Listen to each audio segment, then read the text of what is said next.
So I got silicone implants underneath my skin to make the clown ridge pop out more. My smile down because I like to smile. The partner of a mother of 5 who died following a suspected Brazilian butt lift procedure has described her as a thoughtful, lovely and caring person. Body modification has long been a way for individuals to express identity, defy norms, or explore the limits of human transformation. However, some attempts have led to shocking and tragic consequences, blurring the line between creativity and danger. Modification that I want to get is I will be getting my boobs lifted and enlarged. This list delves into 10 of the most disturbing deaths tied to extreme body modification, shedding light on the risks, ethics, and untold stories behind these fatal endeavors. Brendan Russell and the Ness Dolosa manslaughter case. Brendan Russell, a self-proclaimed body modification artist from New South Wales, Australia, made headlines for all the wrong reasons in 2021. Known in 2021 his community for performing unconventional and extreme body modifications, Russell's reputation came under fire when one of his clients tragically lost her life following a botched implant procedure. Convicted of manslaughter, his case sparked a nationwide discussion about the dangers of unregulated body modification and the responsibility of practitioners in ensuring client safety. Russell operated out of a studio where he offered procedures that ranged from decorative scarifications and piercings to more invasive modifications like subdermal implants. Many of his clients were drawn to his services because traditional medical or cosmetic professionals often refused to perform such high-risk alterations. Russell's approach was described as unorthodox and, at times, reckless, but his clients trusted him to deliver their desired transformations. The victim, a 30-year-old woman whose identity remains protected, sought Russell's expertise for a silicone implant designed to enhance the aesthetic of her hand. Following the procedure, she began experiencing severe pain, swelling, and signs of infection. Despite these symptoms, Russell allegedly assured her that medical intervention was unnecessary and advised her to treat the issue at home. Tragically, the infection worsened, leading to septicemia, a life-threatening condition where bacteria enter the bloodstream. She died shortly thereafter. During the trial, prosecutors argued that Russell had displayed gross negligence by discouraging his client from seeking medical care. The court found that he had prioritized his reputation over her well-being, downplaying the severity of her condition to avoid scrutiny. Medical experts testified that timely medical intervention could have saved her life, emphasizing the preventable nature of the tragedy. Russell's conviction highlighted the lack of regulation surrounding body modification practices in Australia. Unlike licensed medical professionals, body modification artists often operate in a gray area where there are few, if any, legal requirements for training, certification, or safety standards. This regulatory gap allows individuals like Russell to perform invasive procedures without the oversight needed to protect clients. Marius Gustafsson's castration cult. Marius Gustafsson, a Norwegian-born resident of the United Kingdom, became infamous in 2024 for leading a grotesque and highly secretive body modification group known as the castration cult. Over several years, Gustafsson performed extreme procedures, including voluntary castrations, on nearly 60 men. The revelations of his activities shocked the public and led to his life imprisonment, exposing a dark and unethical side of extreme body modification that blurred the lines between consent, exploitation, and outright criminality. Gustafsson's services were offered through online platforms and underground networks catering to individuals seeking radical body alterations. The group gained notoriety for its focus on castrations, often marketed as a form of liberation or self-expression for clients with unique or non-conforming identities. Gustafsson claimed to be providing a safe space for these procedures, but investigations revealed that he had no medical qualifications and performed the surgeries in non-sterile, makeshift environments. The investigation into Gustafsson's activities began when one of his procedures resulted in severe complications, prompting the victim to seek emergency medical attention. Authorities discovered a network of victims, many of whom suffered lifelong physical and psychological trauma. The case took an even darker turn when it was revealed that Gustafsson had filmed some of the surgeries and profited from sharing the footage online. There were also reports of cannibalism, further cementing the grotesque nature of his actions. During his trial, Gustafsson's defense argued that his clients had provided informed consent for the procedures. However, prosecutors contended that the extreme nature of the surgeries, combined with the non-clinical settings, negated any claims of ethical practice. Many victims testified that they had been misled about the risks or coerced into undergoing procedures they later regretted. Gustafsson was ultimately sentenced to life imprisonment, with the judge describing his actions as barbaric and beyond comprehension. The case ignited widespread outrage and a debate about the ethical boundaries of body modification. While proponents of body autonomy argued that individuals should have the right to alter their bodies as they see fit, critics emphasized the need for safeguards to prevent exploitation and harm. Gustafsson's activities were not only a gross abuse of trust, but also highlighted the dangers of unregulated underground practices masquerading as legitimate services. Rick Genest's tragic fall. Rick Genest, known globally as Zombie Boy, was an iconic figure in the world of body modification and alternative fashion. With his striking skeletal tattoos that covered nearly his entire body, Genest turned himself into a living piece of art. His rise to fame was meteoric, yet his life ended tragically in 2018 when he fell from a balcony in Montreal. While initial reports speculated suicide, a coroner later ruled his death accidental, citing high levels of alcohol in his system. Genest's journey into body modification began at an early age. Born in Quebec in 1985, he was diagnosed with a brain tumor at 15. Though he underwent surgery to remove it, the experience profoundly shaped his outlook on life, fostering a fascination with mortality and the macabre. This fascination drove him to transform his body into a skeletal masterpiece, a process that involved years of tattoo work by renowned artists like Frank Lewis. By his late teens, Genest was a fixture in Canada's alternative subculture, often performing in sideshows where his heavily tattooed appearance drew crowds. His breakthrough came in 2011 when Lady Gaga's creative team discovered him through Facebook. He was cast in her music video for Born This Way, where his striking look captivated a global audience. The video propelled Genest to international fame, leading to collaborations with major fashion houses like Thierry Mugler and appearances in high-profile campaigns. Despite his success, Genest often spoke about the challenges of living as an outsider. While he embraced his unique appearance, he also faced discrimination and struggled with the societal stigmas attached to extreme body modification. In interviews, he described his tattoos as a form of self-expression and a way to confront societal norms about beauty and identity. In the years leading up to his death, Genest continued to work as a model and performer, using his platform to advocate for self-acceptance and mental health awareness. However, his life was not without its struggles. Friends and family later revealed that he battled depression, though they maintained that his death was unintentional. On August 1, 2018, Genest fell from the balcony of his apartment building in Montreal. Authorities initially labeled his death a suicide, sparking widespread grief and discussions about mental health within the body modification community. However, a subsequent coroner's report determined that the fall was accidental, likely caused by impaired judgment due to alcohol consumption. Dennis Avner's transformation into Stalking Cat. Dennis Avner, famously known as Stalking Cat, was a man who dedicated his life to transforming his body to resemble a tiger. Through extensive body modifications, including facial tattoos, implants, and surgical alterations, Avner became a living embodiment of his animal totem. However, his journey, marked by intense self-expression and personal struggle, ended in tragedy when he took his own life in 2012 at the age of 54. Born in Flint, Michigan in 1958, Avner grew up in a Native American family that instilled in him a deep respect for spiritual traditions and animal totems. Identifying with the tiger as his spirit animal, Avner embarked on a lifelong quest to physically embody the creature he so admired.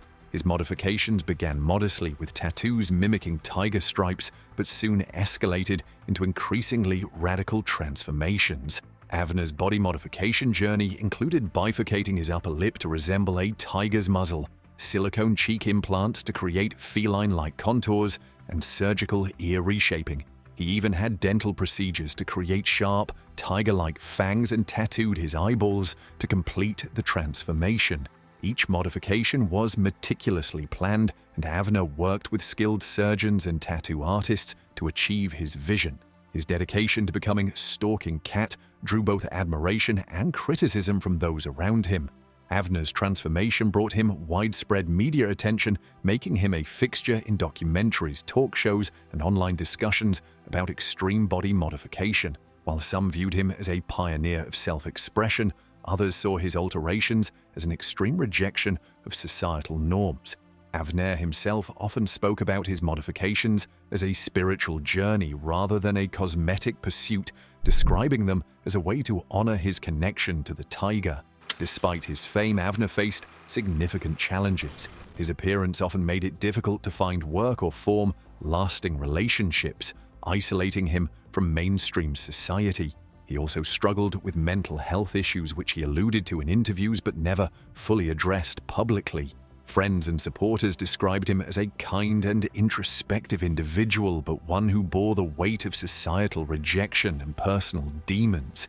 In November 2012, Avner was found dead in his home in Tonopah, Nevada, from an apparent suicide. His death shocked the body modification community and prompted discussions about the psychological toll of such extreme transformations. While Avner's modifications were a form of self-expression, they also highlighted the difficulties of living as an outlier in a world that often struggles to accept differences. Toby Sheldon's Bieber obsession. Toby Sheldon, born Tobias Strebel, was a songwriter who became widely known for his extreme quest to look like pop sensation Justin Bieber. Sheldon spent over $100,000 on multiple cosmetic surgeries in his attempt to emulate Bieber's youthful appearance. While his transformation gained him fleeting fame, his life was marked by struggles with addiction and mental health, culminating in his untimely death in 2015 at the age of 34. Sheldon's obsession with Justin Bieber began in the early 2000s when Bieber's meteoric rise to fame captured global attention. Sheldon admired Bieber's boyish good looks and charisma, which he hoped to replicate through extensive cosmetic surgery. His transformation included procedures like hair transplants, lip augmentations, eyelid surgery, and facial fillers, all designed to mimic Bieber's features. In interviews, Sheldon admitted that he saw these surgeries as a way to boost his confidence and achieve a youthful appearance that he felt had eluded him. Sheldon's journey into the world of body modification brought him media attention, landing him appearances on shows like Botched and My Strange Addiction. While these platforms provided him with a chance to share his story, they also subjected him to public scrutiny and criticism. Many questioned the extreme lengths Sheldon went to for his transformation, while others expressed concern about the emotional and psychological toll his obsession seemed to take on him. Behind the scenes, Sheldon's life was fraught with challenges. His friends and family later revealed that he struggled with low self-esteem and a deep fear of aging, which fueled his obsession with maintaining a youthful appearance. These insecurities were compounded by substance abuse issues that further complicated his life. Despite his outward confidence in interviews, those close to him described a man battling inner turmoil. In August 2015, Sheldon was reported missing by his family, sparking a search that ended tragically. His body was discovered in a motel room in San Fernando Valley, California. The coroner's report revealed the presence of multiple drugs, including opioids and sedatives, in his system. While the exact circumstances of his death remain unclear, authorities suggested that it was likely linked to an accidental overdose. Jared Lacona's buttock amputation. Jared Lacona, a Mexican comedian and TV personality known by her stage name Lawanda's Lover, faced a devastating ordeal after undergoing a procedure involving illegal buttock fillers. What began as a cosmetic enhancement turned into a harrowing experience that resulted in the amputation of a significant portion of her buttock tissue. Lacona's story highlights the dangers of unregulated cosmetic procedures and the long-term consequences of prioritizing aesthetics over safety. Like many seeking cosmetic enhancements, Lacona was drawn to the allure of achieving her desired body shape through quick and relatively affordable means. She opted for buttock fillers administered by an unlicensed practitioner, a common yet risky choice in countries where access to qualified cosmetic surgeons may be limited or prohibitively expensive. These illegal fillers, often made from industrial-grade silicone or other non-medical substances, are known to cause severe complications when injected into the body. After the procedure, Lakona began experiencing extreme pain and swelling in her buttocks. The fillers, instead of integrating safely, hardened and caused significant tissue damage. As her condition worsened, she sought medical attention where doctors discovered extensive necrosis, a condition where the surrounding tissue dies due to a lack of blood flow. The only way to save her life was to remove the affected tissue through surgery, resulting in the partial amputation of her buttocks. Lakona's ordeal left her not only physically scarred but also emotionally and psychologically shaken. In interviews, she described the humiliation and pain she endured, both from the procedure and the aftermath. She expressed regret over trusting an unlicensed practitioner and warned others about the dangers of seeking cosmetic enhancements from unqualified individuals. The incident also sparked broader discussions about the prevalence of illegal cosmetic procedures and the lack of awareness about their risks. Many individuals like Lakona are lured by the promise of low-cost, minimally invasive solutions without understanding the potential for severe complications. These procedures often take place in unsterile environments, increasing the risk of infection and other life-threatening conditions. Lakona's story is a stark reminder of the importance of prioritizing safety and professionalism in cosmetic surgery. Her experience also underscores the need for stricter regulations and public awareness campaigns to prevent similar tragedies. While body enhancement is a personal choice, it should always be approached with caution and under the guidance of licensed professionals. Alice Webb's Brazilian butt lift tragedy. Alice Webb, a 33-year-old mother of 5 from the United Kingdom, tragically lost her life in 2024 following complications from a botched Brazilian butt lift (BBL) procedure performed by an unqualified practitioner. Her death highlights the growing popularity of these surgeries, the risks associated with unregulated cosmetic procedures, and the desperate measures some individuals take to achieve societal beauty standards.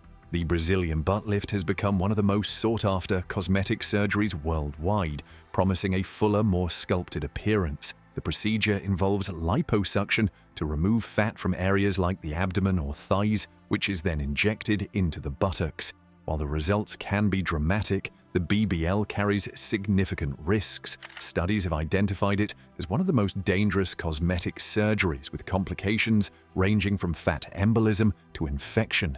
In Webb's case, the procedure was performed by an unlicensed individual offering low-cost cosmetic enhancements. Reports suggest that she was drawn to the procedure due to its affordability compared to professional clinics, where costs can be prohibitively high.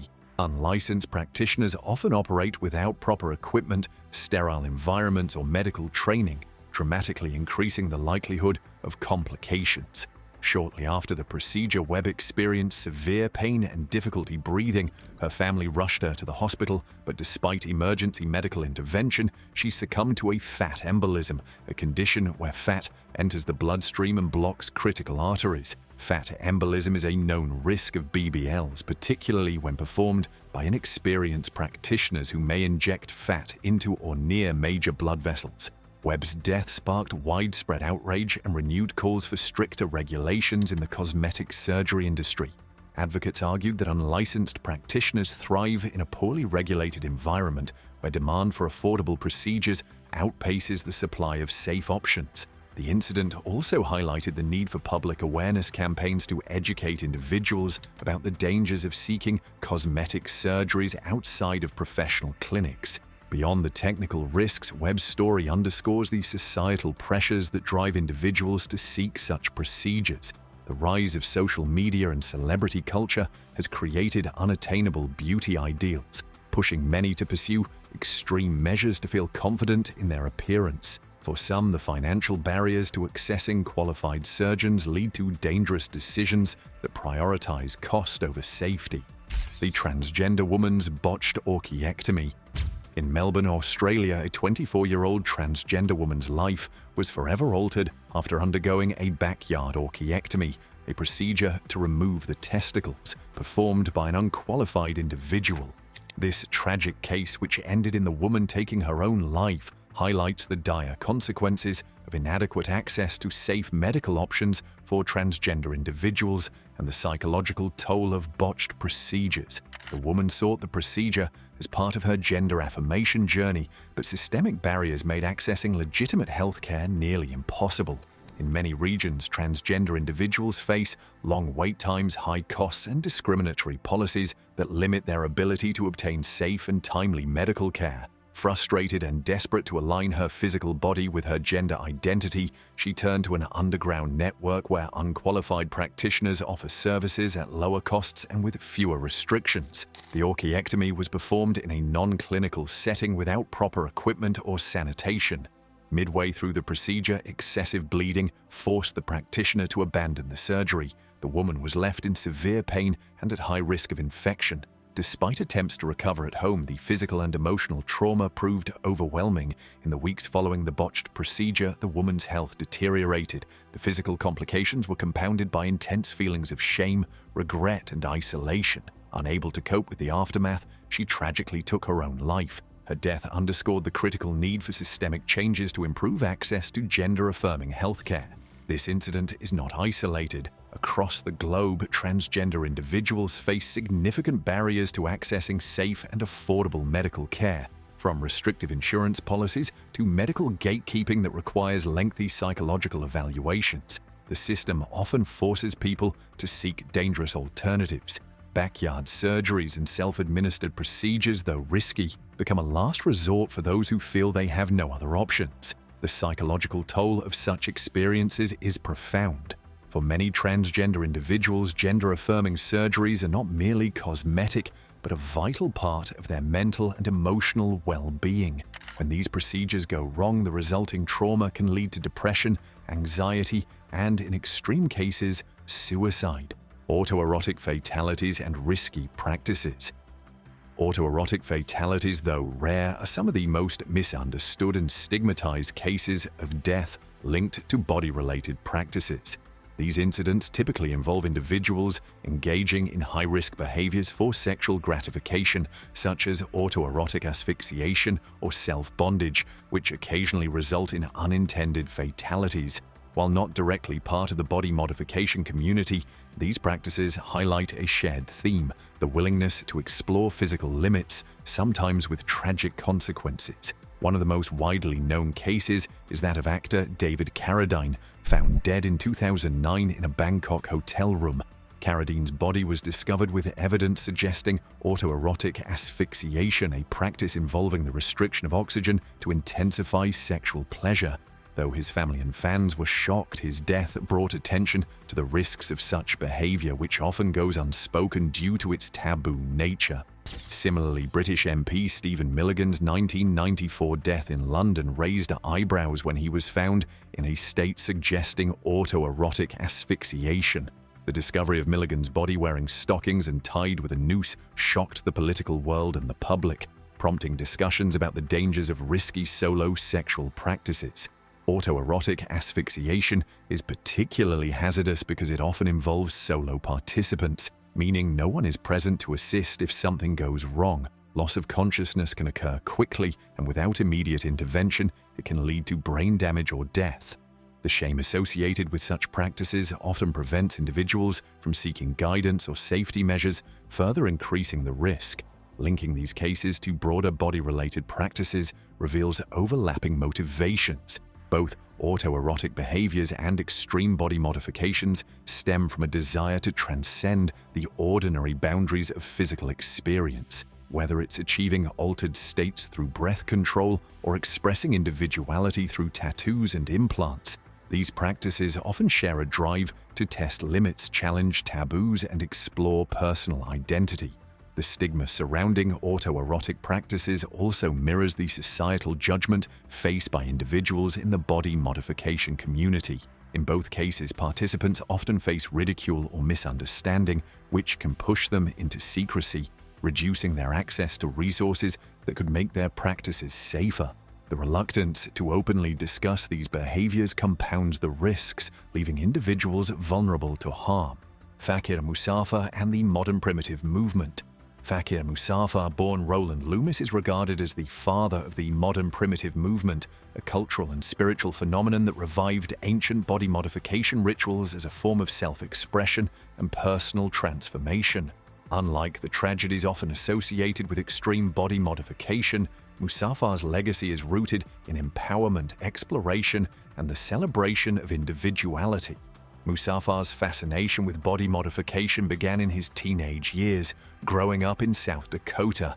At 17, he experimented with piercing and binding, inspired by images of tribal practices he encountered in anthropology books. These early explorations set the stage for a lifelong commitment to understanding and practicing the art of body modification as a spiritual journey. In the 1970s, Musaffar coined the term modern primitive to describe his philosophy of blending ancient rituals with contemporary techniques. He viewed body modification as more than aesthetic. It was a means of connecting with one's deeper self and tapping into the primal, universal experiences of humanity. His work included practices like piercing, scarification, suspension, and corseting, many of which had historical roots in indigenous cultures. Musaffar's approach to body modification stood apart from the mainstream. He viewed pain not as something to avoid, but as a transformative tool that could foster growth and self-discovery. His philosophy emphasized respect for the body, intention in one's actions, and the importance of ritual in marking significant life events. Through his publications, workshops, and public appearances, Musaffar became a guiding figure for those seeking alternative forms of self-expression. His work inspired a generation of body modification enthusiasts to see their practices as art and as a path to personal empowerment. Unlike cases of reckless or uninformed modifications, Musaffar emphasized the importance of safety, education, and intention, creating a stark contrast with the tragedies often associated with extreme practices.